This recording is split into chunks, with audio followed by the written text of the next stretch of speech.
갈라디아서 5장 2절부터 15절. 제가 가진 성경 신약 성경 308쪽이 있습니다. 다 찾으신 줄 알고 같이 한 목소리로 공독하도록 하겠습니다. 보라, 나 바울이 너희에게 말하노니 너희가 만일 할례를 받으면 그리스도께서 너희에게 아무 유익이 없으리라. 내가 할례를 받는 각 사람에게 다시 증언하노니 그는 율법 전체를 행한 의무를 가진 자라. 율법 안에서 의롭다함을 얻으려 하는 너희는 그리스도에게서 끊어지고 은혜에서 떨어진 자로다. 우리가 성령으로 믿음을 따라 의의 소망을 기다리노니 그리스도 예수 안에서는 할례나 무할례나 효력이 없으되 사람으로서 역사하는 믿음뿐이니라. 너희가 다른 일을 잘하더니 누가 너희를 막아 진리를 순종하지 못하게 하느냐. 그 권면은 너희를 부르신 이에게서 난 것이 아니니라. 적은 누룩이 온 성리에 퍼지느니라. 나는 너희가 아무 다른 마음은 품지 아니할 줄을 주 안에서 확신하노라. 그러나 너희를 노동하게 하는 자는 누구든지 심판을 받으리라.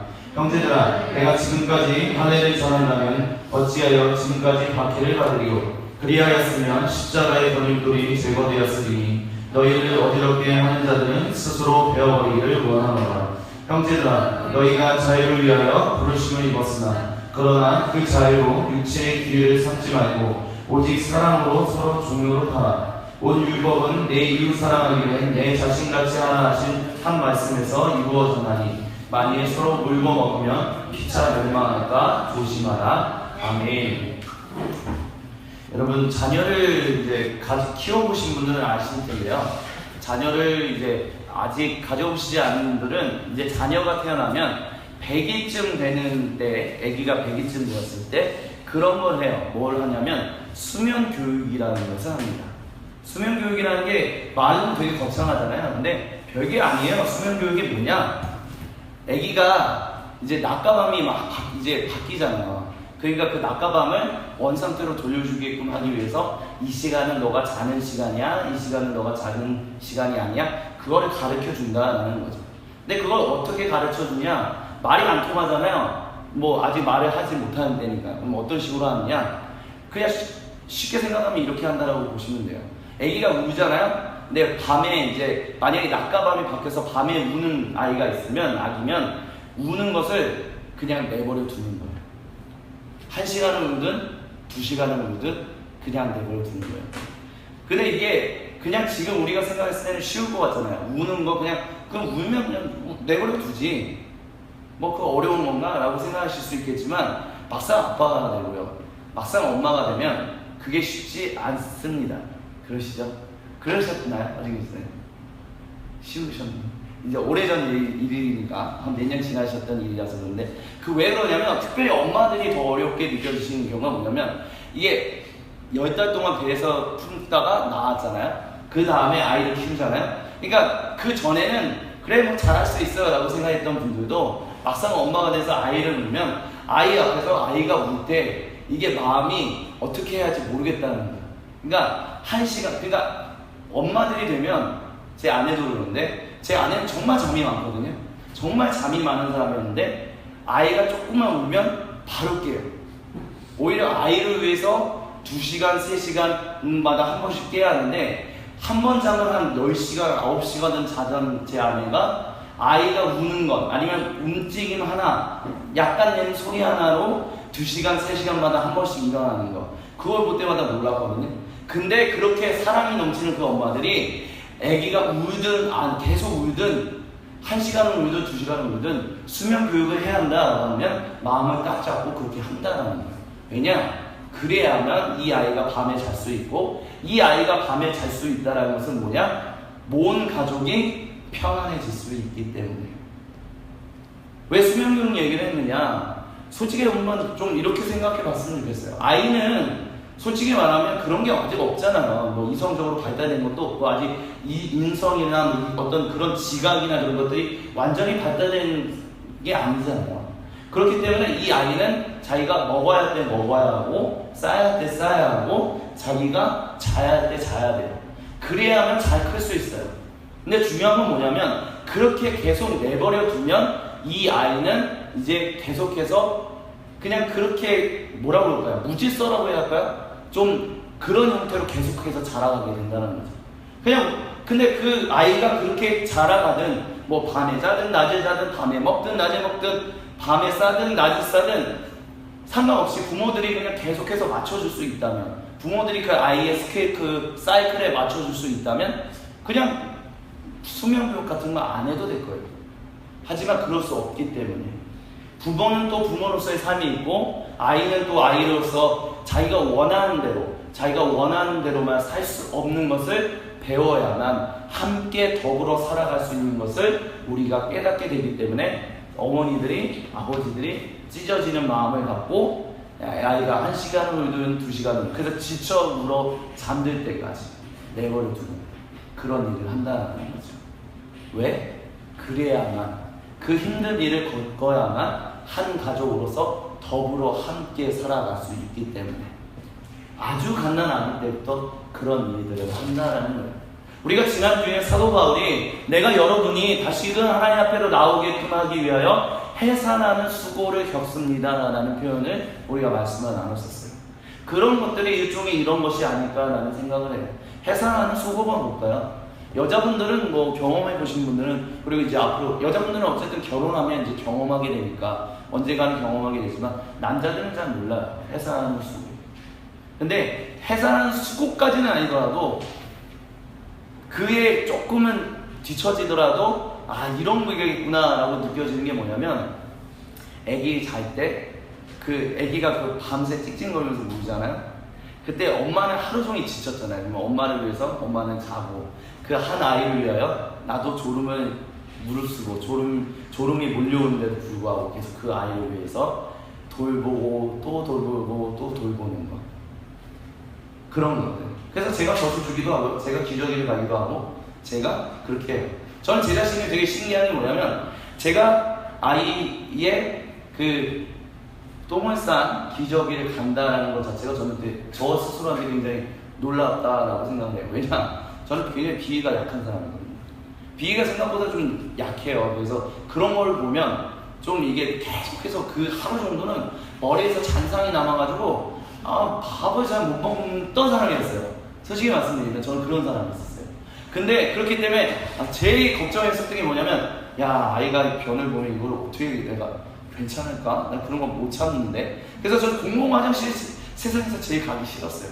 왜냐, 공공 화장실 가면 그 왜 물 안 내리고 가는 사람들 있잖아요. 그런 거 보면 막 하루 종일 잔상이 남아가지고 정말 죽어가고 정말 힘들었거든요. 근데 내가 과연 이걸 봐도 괜찮을까? 근데요, 아빠가 되니까 그게 갑자기 확 바뀐 건 아니에요. 근데 그런 걸 해야만, 그걸 안 가르쳐주면 아이는 결국 못 살잖아요. 엄마는 자고 있고, 엄마 그러면 깨워서 좀 나보고 대신 가려고 할 수는 없잖아요. 밤새 힘들었는데 그 새벽에 내가 일어나서 가야 돼. 가는데 힘든데 그걸 훈련함으로 인해서 나도 바뀔 수 있구나. 이렇게 함께 더불어 맞춰가는, 아이와 함께 더불어서 살아가는 삶을 이렇게 배워가는구나 라는 것을 요즘 계속해서 깨닫고 있습니다. 자, 오늘 우리가 이것도 살아볼 갈라디아서 5장 2절부터 15절, 지금까지 이야기해왔던 모든 갈라디아서의 총합적인 주제다라고 얘기하면 아주 이해하기 쉬울 것 같아요. 그래서 사도 바울은 오늘 이렇게 여러분에게 다시 한번 말한다, 갈라디아 그리스도인들에게 이렇게 말한다라고 얘기를 해요. 너희가 만일 할례를 받으면 그리스도께서 너희에게 아무 유익이 없느니라. 그래서 내가 할례를 받는 각 사람에게 다시 증언하노니, 즉 말하노니 그는 율법 전체를 행한 의무를 가진 자라 라고 얘기를 해요. 그러면서 4절에 뭐라고 얘기하냐면, 율법 안에서 의롭다함을 얻으려 하는 너희는 그리스도에게서 끊어지고 은혜에서 떨어진 자로다 라는 얘기를 해요.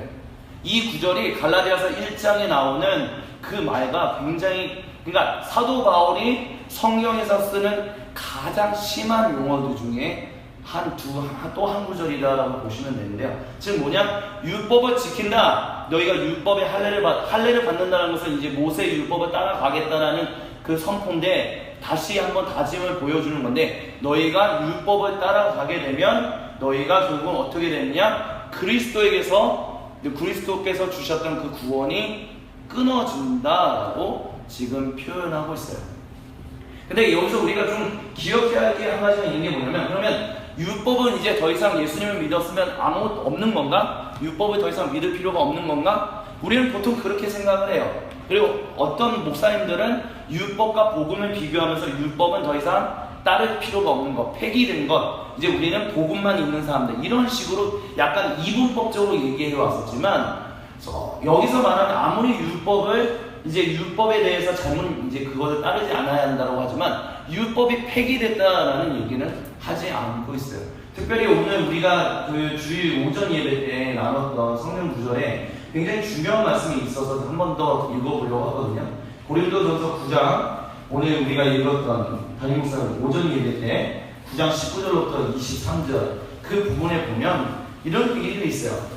19절부터 보면 이런 얘기를 해요. 사도 바울이 고린도 교회 그리스도인들에게 모든 사람에게서 자유로우나 스스로 모든 사람에게 종이 된 것은 더 많은 사람을 얻으려고 합니다. 그래서 내가 유대인들에게 같이 되었다라고 얘기를 해요. 그래서 근데 여기서 재미있는 20절에 뭐라고 하냐면 율법 아래에 있는 자들, 즉 유대인들에게는 내가 율법 아래에 있지 않습니다 라고 얘기해요. 하지만 그들을 얻기 위해서 율법 아래에 있는 자들과 같이 행동한다. 유대인들의 율법을 지키는 것과 같이 행동한다 라는 식의 얘기를 하고 있어요. 근데 그 다음에 21절을 보면 율법 없는 자에게는, 즉 이방인들에게는 내가 하나님께는 율법 없는 자가 아니오라고 얘기를 해요.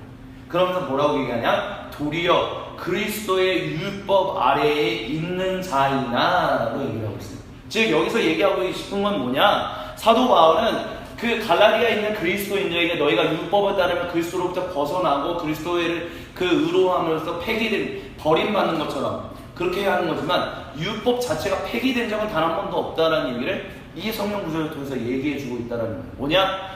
도리어 그리스도의 율법 아래에 매여 있는 사람이다 라고 얘기하고 있다는 거예요. 그렇기 때문에 율법이라는 것, 여기서 말하는 율법, 갈라디아서에서 얘기하는 율법에 대한 얘기는 뭐에 대한 것을 얘기하고 있냐면 유대교가 유대인들이 따르고 있는 그 율법이 폐기되었다. 그것을 더 이상 따르지 않아야 한다라는 얘기를 하고 있어요. 하지만 그렇다고 해서 율법을 아예 완전히 무시하면서 살아가는 것이냐? 그것은 아니고 그리스도 예수님을 통해서 새롭게 갱신된 율법을 따라야 합니다 라는 얘기를 하고 있다는 것을 우리는 반드시 갈라디아서를 기억할 때마다 이해해야만 해요. 즉 뭐냐? 예수님 믿으면 천국 간다. 예수님 믿지 않으면 지옥 간다. 예수님 믿으면 나는 더 이상 죄 짓지 않는다. 예수님 믿으면 나의 구원은 끝났다. 이런 식의 이야기들은 신약 성경 그 어디에도 나오지 않는다라는 거예요. 그렇기 때문에 우리가 지금 제가 계속해서 강조하는 것 중에 제가 조금 더 이거는 잘못됐다라고 얘기하는 이야기들 중에 하나가 뭐냐면 예수 천당 불신 주옥은 잘못된 프랜차이즈, 잘못된 캐치프라이즈라는 얘기를 계속해서 강조해드리고 있어요. 예수님 믿으면 난 천국 갔기 때문에 이제는 그저 예수님이 원하시고 기뻐하시는 뜻대로 그냥 살면 된다? 살면 된다? 교회 생활 열심히 하고 뭐 봉사 생활 열심히 하고 헌금 생활 열심히 하면 그걸로 다 되었다? 아니라는 거예요. 성경은 그렇게 얘기하지 않는다는 거예요. 그것이 왜 그렇게 얘기할 수 있느냐? 갈라디아서 5장 2절부터 15절에서 나오는 이야기들의 그 수신인들이 갈라디아의 이방인 그리스도인들을 우리가 한번 생각해 보자고요. 그들이 어떤 사람들이었냐? 성령을 받은 사람들이에요. 그들이 이제는 더 이상 유대인들이 믿는 율법을 믿지 않아도, 할례를 받지 않아도 너희는 이제 하나님의 거룩한 자녀야. 유대인들은 할례를 받아야만 너가 하나님의 거룩한 자녀라는 인식을 가지고 있었거든요. 그렇기 때문에 할례를 받지 않으면 하나님의 자녀가 아니에요. 의인이 아니에요. 인정받을 수 있는 사람이 아니라는 거예요. 근데 중요한 건 뭐냐? 사도 바울이나 사도 베드로나 예수님의 제자들은, 첫 사도들은 너희도 할례 받지 않아도 이제 하나님의 자녀야. 하나님의 거룩한 사람들이야. 라고 얘기했다는 거예요. 왜? 뭐 때문에? 성령 받았기 때문에. 그들이 성령을 받고 같은 성령으로 한 방언을 말하고 성령 받음을 위해서 한 하나님을 예배하고 한 예수님을 예배하고 그리고 하나님이 가르쳐 주시는 것들 사는 사람들이 있기 때문에 그렇다는 거예요. 그렇기 때문에 기본적으로 갈라디아에 있는 수신인들, 그리스도인들은 성령을 받은 사람들이었어요. 성령을 받았고 성령을 경험했던 사람들이라는 거예요. 근데 중요한 거는 갈라디아서 5장 2절부터 15절을 통해서 사도 바울이 얘기하고 하는 건 뭐냐? 너희가 성령을 받았던 사람들인데 성령을 받음으로 해서 하나님의 자녀가 되었는데 왜 하나님의 자녀로부터 떨어져 나가려고 하느냐라고 얘기하고 있다는 거예요. 왜? 무엇을 통해서? 왜 할례를 다시 받으려고 하는 것을 통해서. 너희들 할례 받는 것 때문에 하나님의 자녀가 되는 것, 즉 유대인이 되는 것에 대해서 되게 고민했었잖아. 힘들어했었잖아. 근데 그 모든 길을 다 하나님 예수님께서 막으시고 너희는 이제 더 이상 할례를 받지 않아도 하나님의 자녀가 되는 길을 열어줬잖아. 유대인들의 율법은 어떤 거였었냐면 배타적인 거였었어요. 너희 이거 안 하면 너희는 하나님의 자녀가 아니야. 그렇게 되면 배타되는 거였었어요. 근데 예수님의 복음은 무엇이었냐? 배타적인 것이 아니라 모든 것을 포용하는 것이었거든요. 어떤 행위적인 것, 어떤 행동적인 것, 그런 것을 통해서 너는 하나님의 자녀고 너는 하나님의 자녀가 아니다, 이런 것이 아니라 하나님의 성령이 있고 하나님의 말씀을 알고 그 하나님의 말씀과 성령으로 인하여 주 예수님을 구세주로 고백하는 모든 이들은 다 하나님의 자녀야. 이렇게 어떻게 보면 복음이 더욱더 확장된 거였거든. 더욱더 많은 사람을 포용하게 된 거였거든. 그런데 그렇게 받아들여진 사람들이 이제는 왜 할례를 받으려고 하느냐? 너희를 배타시키고 너희를 배제했던 그 할례를 왜 받으려고 하느냐? 하나님이 더 이상 아니라고 하는데 그거를 받으면 너희는 예수님께서 행하신 그 모든 구원으로부터 멀어지는 사람들이 될 수밖에 없다라고 지금 사도 바울은 얘기하고 있다라는 거예요. 그래서 그럼 결국은 왜 그러면 이런 일들이 일어났냐? 라고 했었을 때 5장 5절로부터 사도 바울은 이런 얘기를 해요. 우리가 성령으로 믿음을 따라 의의 소망을 기다리노니 그리스도 예수 안에서는 할례나 무할례나 효력이 없으되 사랑으로서 역사하는 믿음뿐이니라 라고 해요. 그래서 7절에 보면 너희가 다름질을 잘하더니 라는 표현을 하고 있어요. 다름질, 달리기를 잘하고 있었던 사람들이다 라는 거예요. 근데 재미있는 건 뭐냐면 5절에 이런 얘기를 해요. 믿음을 따라 의의 소망을 기다린다 라고 얘기를 해요. 의의 소망을 기다린다. 의의 소망을 기다리는 게 뭐지? 이미 예수님을 믿고 성령을 받음으로 해서 하나님의 자녀가 되었는데 의의 소망을 기다리는 게 뭐지? 여기서 말하고 있는 사도 바울이 얘기하고 있는 의의 소망이라는 것은 예수님이 이 땅에 재림하시는 것을 말씀하시는 거예요. 예수님이 이 땅에 재림하셔서 이 땅에 있는 모든 것들을 완전하게 만드시는 그 순간, 그때를 우리가 기다린다라고 얘기를 하고 있어요. 근데 중요한 건 뭐냐면 7절에 너희가 그 의의 소망을 기다리는 그때까지 어떤 사람들이냐? 다른질을 하는 사람들이다라고 사도 바울은 얘기하고 있어요. 그리고 갈라디아서뿐만이 아니라 에베소서나 그런 데를 보아도 우리는 믿음의 경주를 게을리하지 말아야 합니다 라는 식의 표현들을 또한 사도 바울은 얘기하고 있어요. 이런 얘기들이 결국은 뭘 얘기하고 있냐? 예수님 믿음으로 인하여 내가 구원받았어. 그렇기 때문에 나는 더 이상 구원받은 것이 끝이야. 이런 식의 이야기도 이런 것을 비추어봤었을 때는 그것은 통용되지 않는다는 것을 우리에게 얘기해주고 있다는 거예요.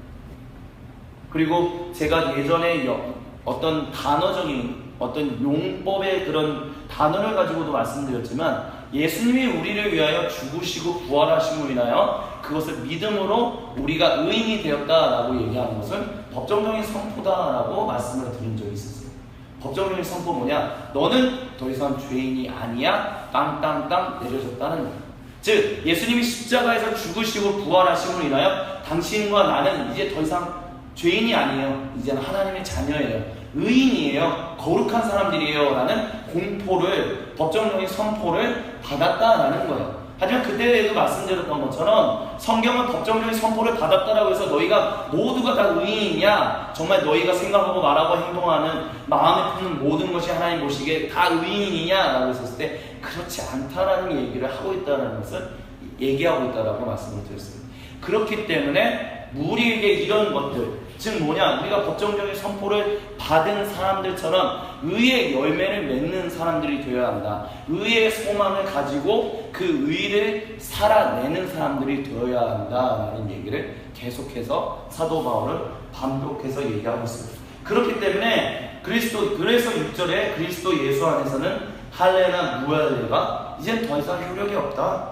이제는 너가 하나님의 자녀다, 하나님의 자녀가 아니다. 그런 것을 이제 할례나 무할례가 얘기하는 것이 아니라 이제는 사랑으로서 역사하셨던 예수 그리스도의 믿음으로서 그 모든 일들이 되어졌다라는 이야기를 하고 있다라는 것이에요. 그러면서 10절에 보면 사도 바울이 나는 너희가 아무 다른 마음을 품지 아니할 줄을 주 안에서 확신하노라. 그러나 너희를 요동하게 하는 자는 누구든지 심판을 받으리라 하면서 11절에 형제들아 내가 지금까지 할례를 전한다면 어찌하여 지금까지 박해를 받으리요. 그리하였으면 십자가의 걸림돌이 제거되었으리니 너희를 어지럽게 하는 자를 스스로 베어버리기를 원한다 라는 이야기를 하고 있습니다.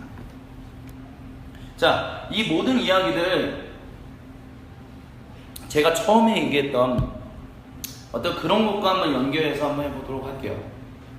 제가 아까 전에 첫 말씀을 나눈 서두에 아이와 관련한 것을 얘기를 했었어요. 그래서 교육을 하고 수면 교육을 하고, 그래서 그냥 우리가 예를 들어서 아빠와 엄마인 제가, 아빠인 제가 제 아이의 모든 것을 그냥 그 아이가 원하는 대로 다 맞춰줄 수 있다면 이 아이는 수면 교육을 받을 필요가 없다라는 얘기를 했어요.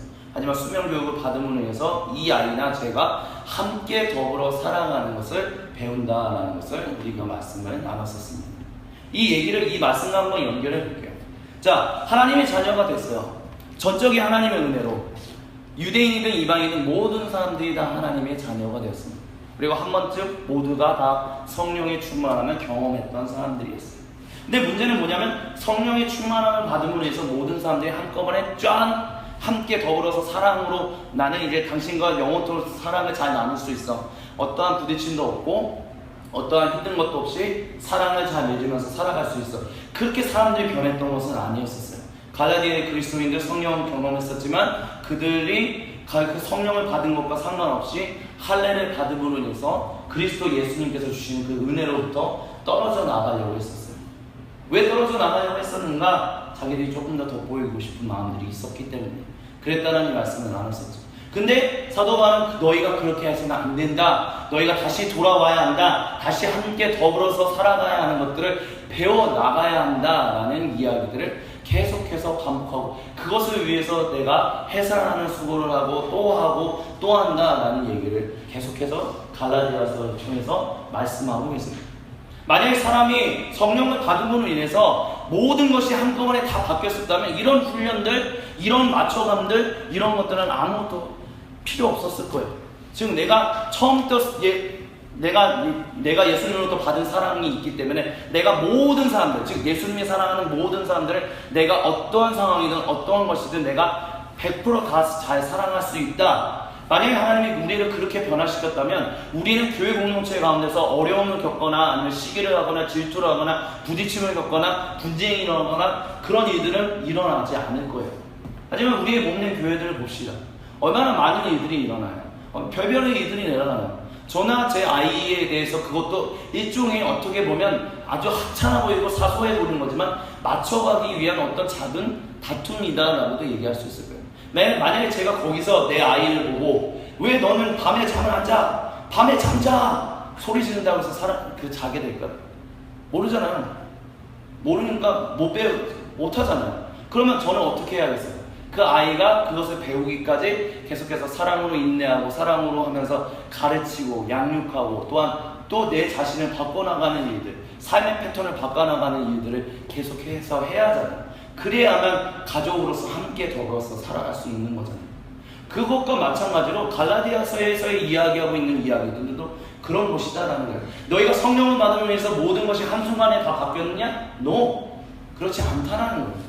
너희가 성령을 받았다면 이제 성령을 받은 사람답게 이제는 너희가 생각하고 말하고 또 마음속에 품고 행동하는 것, 그 모든 것들을 이제는 더불어서 변화해 가야 한다는 얘기들을 하고 있어요.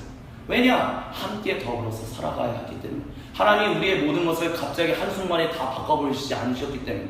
너희가 의인이다라고 법정적으로 선포를 했지만 내가 말하고 행동하고 생각하고 마음에 품는 것을 완전히 의인화되게끔 하나님은 한순간에 변하시지 않으셨기 때문에 우리는 계속해서 성령으로서 사랑하고 성령으로서 사랑하기 위하여 내 자신을 변화시키고 또한 저 사람과 함께 더불어가는 그런 것들을 배워나가야 하는 일들을 성경은 계속해서 얘기하고 있다는 거예요. 그렇기 때문에 갈라디아의 그리스도인들이 그 하나됨이 되었던 그것으로부터 멀어져 가고 있었을 때 너희가 잘못됐어? 거기서부터 돌아와 라는 얘기를 계속해서 반복하고 있다는 거예요. 너희가 거기서부터 계속해서 멀어지면 너희는 더 이상 하나님과 함께 더불어 살아갈 수 없어. 하나님이 전적인 예수님의 보혈로 인해서 너희를 구원해 주셨는데 너희가 거룩해졌는데 너희가 하나님이 원하시는 뜻대로 살지 않으면 그래서 오히려 할례를 받으려고 한다면, 모세의 율법을 배우려고 계속해서 따라가려고 한다면 어떻게 되느냐? 너희는 하나님과 더불어서 함께 살아갈 수 없다. 하나님의 은혜로부터 떨어져 나갈 수밖에 없다라는 얘기를 하고 있다는 거예요. 그렇기 때문에 너희는 무엇을 해야 하냐? 돌아와야 한다는 거예요. 돌아와야 한다. 그리고 하나님부터 멀어지게끔 하는 사람들을, 그 사람들이 누구인지를 정확하게 판단하고 그 사람들이 잘못되었다는 것을 얘기해주고 그것을 멀리할 수 있는 은혜가 있어야 한다라는 이야기를 하고 있다는 거예요. 그래서 13절에 형제들아 너희가 자유를 위하여 부르심을 입었으나 그러나 그 자유로 육체의 기회를 삼지 말고 오직 사랑으로 서로 종로를 따라 라는 얘기가 바로 그런 것이에요. 자유를 주셨다라는 거야. 자유. 너희가 하나님의 자녀라는 거예요. 더 이상 눈물도 없고 더 이상 고통도 없고 더 이상 아픔도 없고 이제는 너희가 하나님과 함께 더불어서 살아갈 수 있어. 왜? 예수님이 너희를 위하여 죽으시고 부활하셨기 때문에. 그렇게 그것으로 인해서 너희가 이제 거룩하다라고 하나님이 선포해 주셨기 때문에 우리는 이제 자유해졌다는 거예요. 죄로부터 자유해졌고 죄된 세상으로부터 자유해졌다는 거예요. 누가 자유하게 해줬어요? 내 자신 스스로가 자유하게끔 했나요? 아니요. 저쪽에 하나님의 은혜로 자유하게 된 거예요. 그 선물을 받은 거예요. 근데 이제는 너희가 그 자유를 받았다면 그것으로 육체의 기회를 삼지 말고, 즉 그걸로 인해서 내가 이제는 내가 막 원하고 바라는 대로 그냥 내가 그냥 생각하는 대로 그냥 살면 되겠지, 그런 식으로 생각하며 살아가지 말고 하나님 안에서 어떻게 함께 더불어 한 가족, 한 공동체를 이루면서 살아가는 것이 무엇인지를 끊임없이 배우고 끊임없이 훈련하고 끊임없이 성령 안에서 변화되고 끊임없이 성령 안에서 성숙해가는 일들로 서로 종로를 하는 일들에 힘을 써야 한다는 얘기를 지금 성경에서는 사도 바울이 얘기하고 있다는 거예요. 그래서 14절에 온 율법은 내 이웃 사랑하기를 내 자신같이 하라 하신 한 말씀에서 이루어졌나니 만일 서로 물고 먹으면 피차 멸망할까 조심하라 라고 이야기를 하고 있습니다. 우리가 2월에 관계와 소통이라는 거에 대해서 우리가 수련회를 가졌었어요. 동계 수련회. 그때 제가 그런 말씀을 드린 적이 있어요. 뭐였냐? 저희가 기도회를 하는데 저는 여러분이 기도하는 것이 보이지 않았었다라는 얘기를 했었어요. 그러니까 저는 분명히 보고 있었는데 기도하는 모습이 제 눈에는 정확하게 되게 흐릿하게 보였었어요. 근데 그 나중에 끝나고 보니까 정말 손을 붙잡고 뜨겁게 기도하고 뜨겁게 부르짖고 서로를 위해서 간구하고 서로를 위해서 기도하는 그 모습이 저는 아직도 생생하게 기억이 납니다. 근데 여러분, 그때가 2월이었어요. 지금은 7월입니다. 5개월이 지났어요. 여러분은 어떠신가요? 지금 여러분 우리 가운데 관계와 소통이 잘 이루어지고 있다라고 생각하고 계세요? 정말 그때 내가 기도하고 간구하고 다짐했던 것처럼 내가 내 형제, 내 오빠, 내 누나, 내 언니, 내 동생을 위해서 정말 사랑하겠습니다. 정말 관계 잘 맺겠습니다. 하나님 우리에게 주신 그 사랑처럼 나도 서로를 사랑하겠습니다. 다짐하고 모두 눈물 펑펑, 제가 기억하기로는 굉장히 눈물 펑펑 흘리면서 기도하셨던 걸로 저는 기억을 하고 있어요. 여러분 그때 다짐했던 것처럼 그렇게 잘 살아가고 계세요? 생각보다 잘 살아가고 있지 못하실 수도 있다고 저는 생각을 해요. 왜 그럴까요? 수련회 때 정말 펑펑 울면서 기도하고 정말 그렇게 다짐했는데 만약에 그렇게 하지 못했다면 왜 그럴까요? 저는 그 이유는 하나다라고 생각해요. 왜냐? 하나님은 우리가 그때 다짐한 대로 살아가기 원하시기 때문에. 만약에 여러분 그때 우리가 눈물 펑펑 흘리면서 정말 나 관계 잘 맺겠습니다, 소통 잘 맺겠습니다 했는데 5개월 동안 지나면서 잘 살아가지 못했던 것 같고 잘 부딪힘이 많이 일어났던 것 같고, 그렇다면 그게 왜 그런 일이 일어났을까? 오히려 우리에게 하나님이 훈련하고자 하시는 어떤 그런 기회를 주신 것이 아닐까. 저는 우리가 그렇게 생각할 수도 있지 않을까라는 생각이 들어요. 지금 뭐냐? 관계라는 것, 소통이라는 것 문제 없으면 그냥 잘 흘러가요. 근데 중요한 것은 우리가 관계를 더 잘 맺는 것, 소통 더 잘하는 것은 우리가 편안할 때 그것이 개발되는 것이 아니라 우리가 어려운 상황 가운데 처할 때 그게 더 잘 개발이 돼요. 그럴 때 잘 개발된다는 거예요. 그럴 때 기도해야 하고 그때 기도해야 해요. 그때 하나님 앞에 더 헌신해야 하는 것들. 그래서 교회는 부흥의 수련회, 지금도 그렇게 생각하는 분들이 훨씬나 계실지 모르겠어요. 부흥회 때 내가 받은 은혜로, 수련회 때 받은 은혜로 내가 6개월을 산다, 1년을 산다, 그렇게 생각하는 분들이 혹시나 있을 수도 있을 것 같아요. 근데 여러분 그렇게 생각하지 않으셨으면 좋겠습니다. 왜냐하면 그 은혜로 우리는 단 1분도 살아가지 못해요. 그때는 그저 다짐할 뿐이에요. 그저 말씀 앞에 무릎 꿇을 뿐이에요. 헌신하고 다시 한번 하나님 우리를 그렇게 해주세요 라고 그렇게 살겠습니다 라고 우리가 무릎 꿇는 그 결단의 시간이에요. 근데 중요한 거는 그 결단을 내렸다면 그 결단대로 살아가야 할 삶들이 이제 우리에게 요구된다는 거예요. 하나님이 그렇게 요구하신다는 거예요. 예수님이 우리를 위하여 십자가에서 죽으시고 부활하심으로 인하여 우리가 의인이 되었어요. 이 갈라디아에 있는 그리스도인들이 그렇게 의인이 되었던 것처럼 그들이 성령 받았던 것처럼 우리도 성령 받았던 사람들이에요. 근데 중요한 건 뭐냐면 이들이 성령으로부터 멀어졌던 것처럼 우리도 때로는 성령으로부터 성령의 충만함으로부터 멀어져가는 삶을 살아갈 때가 있어요. 왜? 훈련되어야 하기 때문에. 결단했다면 그 결단대로 살아가야 할 삶이 있기 때문에. 근데 그거 결단한 대로 살아가는 삶은 그냥 살아가면 배워지는 것이냐? 그냥 살아가면 되어지는 것이냐? 아니요. 훈련되어야만 한대. 내가 어려운 그 순간에 성령을 붙들고 내가 힘들었던 그 순간에 사랑할 수 없는 그 순간에 성령 붙들고 기도하며 나가야 돼. 우리가 훈련되기 때문에. 그리고 그렇게 훈련돼야만 우리가 진실로 이 땅에서 하나님이 부르시고 원하시는 대로 의의 소망이 이루어지는 그날까지 우리가 생명의 삶을 살아갈 수 있기 때문에 하나님은 우리를 계속해서 훈련의 장소로 부르시고 계시다는 훈련의 장소. 그렇기 때문에 우리가 2월달에 기도했는데 열심히 관계 잘 맺겠습니다, 열심히 소통하겠습니다, 열심히 사랑하겠습니다 결단했는데 잘 못했다면 그건 그럴 수 있는 거예요. 그거 가지고 너 왜 그랬냐, 너 왜 그 모양이냐, 그리스도인으로서 넌 왜 그래, 너는 왜 저래, 그럴 필요 없다는 거예요. 왜냐? 여러분이나 저나 다 같이 연약한 사람들이기 때문에. 그저 우리는 하나님 앞에 그런 일이 일어나면 내가 만약에 그런 일이 일어나면 그냥 거기서 무릎 꿇고 하나님 제가 수련할 때 결단했던 그것을 아직도 잘 살지 못하고 있네요. 주님 나를 도와주셔서 그렇게 살 수 있게 해주세요. 간구하면 되는 거고요. 저 사람이 살지 못한다면 왜 못 살아? 라고 손가락질 할 필요 없어요. 아직 연약한 부분들이 있구나. 여러분 나이가 많든 나이가 적든 나이가 무슨 남자든 여자든 여러분 성별이든 뭐 나이든 그것 그리스도 안에서 성숙도하고는 별 상관이 없다는 것을 우리는 반드시 기억해야 돼요. 제가 지금도 기억하는 거 하나. 제가 우리가 작년 이제 한 10월인가 11월부터 단기 성교를 준비해가지고 2월에 이제 단기 성교를 했었어요. 그때 저희가 이제 같이 모여서 막 기도하는 시간들을 많이 했었는데 그때 저는 아직도 우리 홍수민 자매가 기도했던 거 그리고 권하영 자매가 기도했던 거 그 기도들이 아직도 생생히 기억나요.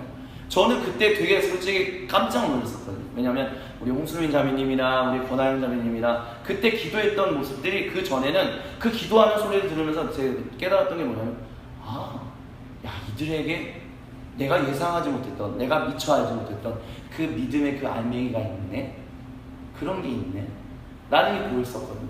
근데 그러면 그 믿음의 알맹이라는 게 있지만 또 여러분 모두에게도 저에게도 믿음의 알맹이라는 게 다 하나씩은 있어요. 뭐 여러 개가 있을 수도 있고요. 근데 그 믿음의 알맹이 있다고 해서 저 사람이 정말 온전한 그리스도인이다? 그렇게 생각되지는 않아요. 왜냐?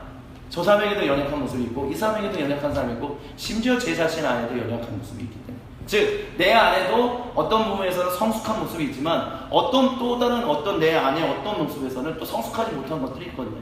그래서 반대로 여러분의 모습 가운데서도 어떨 때 보면 정말 감탄할 정도로 저렇게 믿음이 있네 라는 모습이 보이는데 또 어떤 때는 믿음이 없는 모습들이 또 보이기도 하거든요. 즉 우리에게는 성숙한 것과 성숙하지 않은 것들이 섞여 있어요. 그렇기 때문에 어떤 사람에 대해서 나이가 많기 때문에 단순히 성숙해 있겠지, 나이가 적기 때문에 좀 미성숙해 있겠지, 그런 것은 다 그렇지 필요 없어요. 나이로 인해서 되는 게 아니라 얼마만큼 하나님 앞에 무릎 꿇었는가, 얼마만큼 하나님 앞에 나와왔는가, 얼마만큼 힘들고 괴롭고 그런 순간마다 하나님 앞에 나와 깨닫고 하나님 앞에 헌신하며 주여 나를 변화시키소서, 그리하여 하나님 원하시고 기뻐하시는 뜻대로 살게 하옵소서라고 했는가. 그래서 실제로 자신의 삶이 변화되었는가. 그것에 따라서 성숙도가 저 사람이 그리스도인 안에서 성숙하고 때로는 미성숙한 모습이 있고 그런 것들이 공존한다라는 거죠. 여기 지금 갈라디아서에 있는 이 5장에 있는 이 공동체에 있는 모든 사람들이 다 성숙하지 않았다는 것은 놓고 보았을 때도 우리는 그렇게 얘기할 수 있어요. 할례를 받아야만 된다. 할례를 받아야만. 그 할례를 받아야만 너희가 진정한 하나님의 자녀야 라고 얘기했던 유대인 개념의 몇몇 그리스도인들. 근데 그들도 성령을 경험한 그리스도인들이었다라는 거예요. 그들조차도 그리스도인들이었어요. 성령을 경험했고 예수님이 나의 구세주다라고 고백했던 그리스도인들이었다라는 거예요. 근데 그들이 할례를 받아야만 너희가 온전한 그리스도인이 돼. 예수님 믿어도 할례 받아야 돼. 그렇게 생각하게 됐던 뭐냐? 그들 가운데 아직도 미성숙한 것이 있기 때문에. 즉 뭐냐? 아무리 예수님으로 인해서 우리가 거룩해졌다 할지라도 할례 받지 않으면 온전한 사람이 되지 않아. 온전한 하나님의 자녀가 되지 않는다라는 어떤 생각의 한계에 갇혀져 있었기 때문에, 그런 미성숙이 있었기 때문에 그들이 아무리 그리스도인이지만 그런 미성숙한 얘기를 교회에 던졌고 그 일로 인해서 교회가 분열하는 일들이 일어났다라는 거예요. 하지만 사도 바울은 그런 일이 나왔을 때 왜 그랬느냐? 그때 돌아서라. 그리고 하나님께로 나아오라. 간구해라. 성령님께 나아오라. 그래서 지금 우리가 얘기한 것처럼 자유를 육체의 기회를 삼지 말고 사랑으로 종로를 하라. 온 율법은 내 이웃 사랑하기를 내 자신같이 하라 하신 한 말씀에서 이루어졌으니 서로 피차 물고 뜯고 너 옳네 너 그러네 이런 식의 이야기들을 너무 많이 하지 말고, 중요한 것은 온전한 것이 무엇인지를 너희가 온전하게 분별했다면 그 분별한 대로 사랑하는 것에 너희 마음과 뜻과 정성과 모든 것을 다하여 헌신하라라는 이야기를 지금 사도 바울이 우리에게 던져주고 있다는 것입니다. 이제 갈라디아서의 모든 강의는 이제 다음 시간으로 해서 마무리되어져 가요. 이제 다 끝나갑니다. 계속 이제 마무리하면서 그리스도인으로서 사는 것이 무엇인가라는 것을 저는 개인적으로 우리 모두가 좀 기억할 수 있었으면 좋겠어요. 예수님 믿으면 구원받고 교회 그냥 그 다음에는 교회 생활 열심히 하면 되지. 헌금 생활 열심히 하고 봉사 생활 열심히 하고 그러면 되지. 참 많은 교회들이 그렇게 얘기했었고 제가 어렸을 때도 참 많은 목사님들이 그렇게 얘기를 했었어요. 근데 저는 그런 질문을 들을 때마다 머릿속에서 항상 들었던 생각이 그거였었어요. 그럼 나는 왜 사는 거지? 교회에서만 사는 건가? 난 교회를 위해서만 살아야 하는 존재인가? 그러면 내가 일상에서 맺는 모든 관계는 도대체 무슨 의미가 있지? 내가 일상에서 직장을 가지고 또는 뭐 하고 때로는 어떤 사람들이 눈물 흘리면서 그런 것에 대해서 데모하기도 하고 정의를 회복해야 돼 뭐 이런 얘기를 하고 뭐 이런 세상에서 일어나는 수많은 이야기들이 도대체 복음하고는 무슨 상관이 있는 거지? 내가 교회에서만 열심히 봉사하는 거지. 복음이라면 그게 도대체 무슨 의미가 있지? 그게 제 머릿속에서 영원토록 떠나지 않았었어요. 그러면서 말씀을 읽고 말씀을 공부하고 계속해서 하면서 그게 아니구나라는 것을 깨닫게 됐고, 사실은 갈라디아서를 나누면서도 결국 이야기 나누고 싶었던 하나님의 저를 통해서 우리 모두가 나누길 원하신다라고 제가 믿는 그것은 뭐였었냐면 우리의 삶이 뭐냐라는 것에 대한 것을 우리가 한 번쯤 다시 한번 고민해보는 시간을 갖기를 원했었어요. 예수님 믿는 게 뭐지? 하나님이 누구지? 왜 예수님 믿어야만 천국 간다고 하지? 예수님 믿어야만 생명 얻는다고 하지? 왜 자유를 얻는다고 하지? 근데 자유를 얻었다고 하는데 왜 하나 되어야 한다고 하지? 뭐지? 그 이야기를 우리가 이 말씀을 통해서 깨닫기를 하나님이 원하시기 때문에 갈라디아서를 제가 있는 1년 5개월 동안 거의 제 기억으로는 한 20주 가까이를 한 것 같아요. 이 말씀은 지금 20주 가까이. 여러분 가운데 무엇이 남아있는지는 저는 솔직히 잘 모르겠습니다. 하지만 이거 하나만 놓치지 않았으면 좋겠습니다. 그건 무엇이냐? 주께서 우리 모두를 하나 되게끔 부르셨다는 거예요. 하나 되. 그 하나 되면 그냥 말뿐이 하나됨이 아니에요.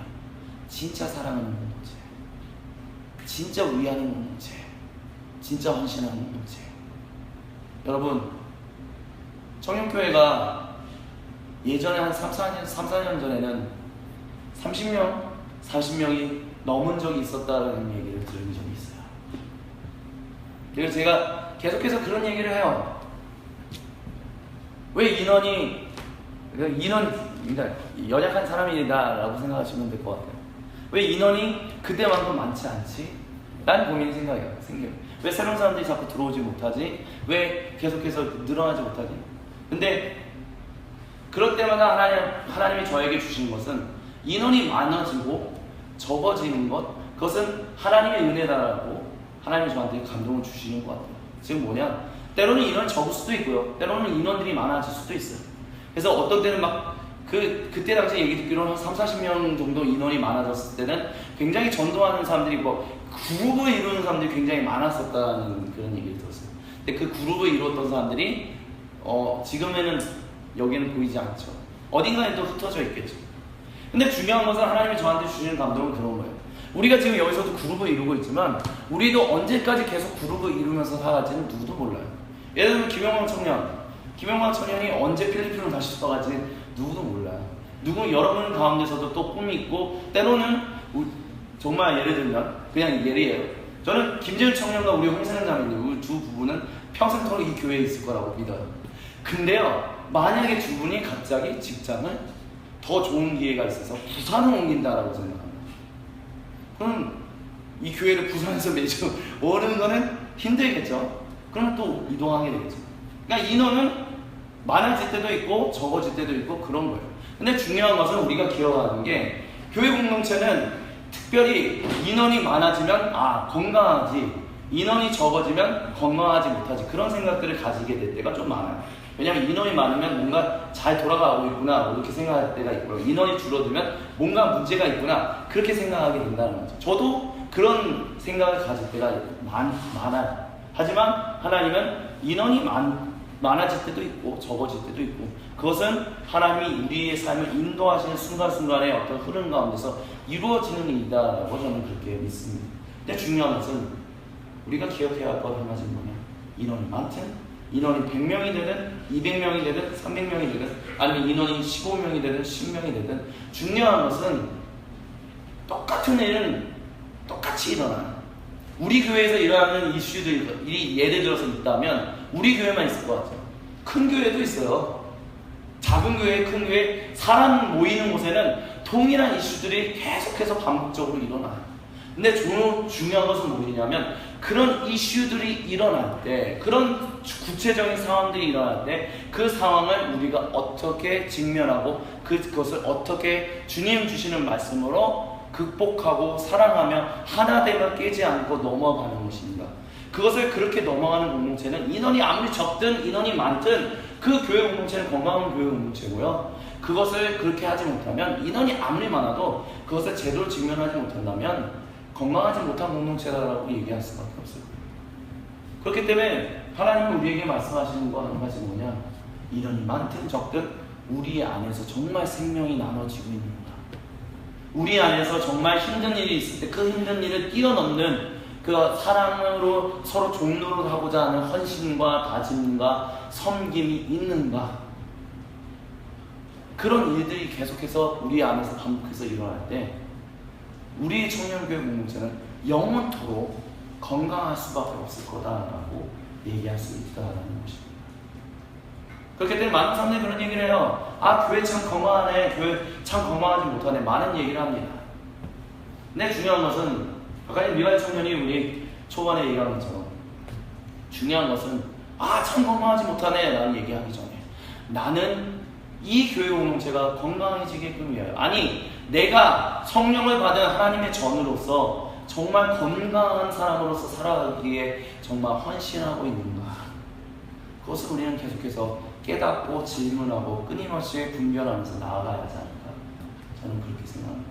나부터 돌아볼 때, 그리고 우리 주위에 있는 사람들을 같이 주님의 사랑으로 돌아볼 때, 주님의 몸된 교회 공동체는 그런 사람들이 모여있는 이상 절대로 깨어지지 않습니다. 왜냐? 성령이 그들과 함께 하시기 때문에, 성령이 붙들고 계시기 때문에. 그렇기 때문에 저는 마지막으로 이것을 질문드리면서 말씀을 마치고 싶습니다. 여러분, 오늘 저와 여러분은 성령의 인도하심, 성령의 그 충만하심을 구체적으로 세세하게 경험하고 계십니까? 그 성령의 경험 가운데서 내가 사랑해야 할 사람들을 사랑하고, 내가 섬겨야 할 사람들을 섬기고, 내가 돌보아야 할 사람들을 돌보고, 내가 중보할 사람들을 중보하며 내 인생을 하나님과 함께 더불어 경작하고 계십니까? 그렇게 경작하신다면 우리의 삶은 하나님 앞에서 영원토록 복될 것입니다. 같이 기도하시겠습니다. 사랑의 하나님 아버지, 감사합니다.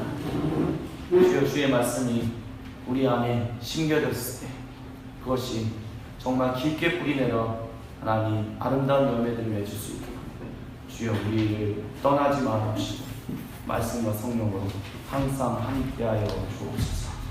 우리 주 예수님의 이름으로 감사드리며 간절히 기도드립니다.